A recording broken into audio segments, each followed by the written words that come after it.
When we're talking about laminated copper shunts, we're talking about these devices here. These devices that have these sheets of copper, these are called laminated shunts. These laminated shunts are air-cooled and they're made up of several leaves of this copper. And you can tell that these leaves, they do wear because we do have flexible to solid. When we do start having problems with these leaves, when these leaves do start breaking, if a leaf is hanging down, you can take a simple knife and you can go ahead and just cut that leaf off. And so cut both of that leaves off so that you do not have these leaves just hanging down.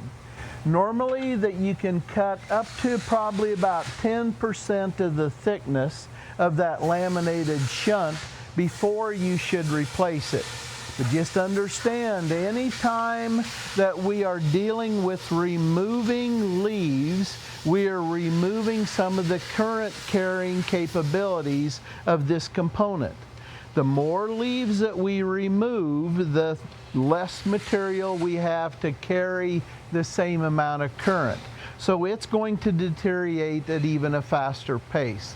So make sure that when you do cut those off, that you cut that off clearly on both sides so that there's not anything hanging and so that they don't cause any further damage.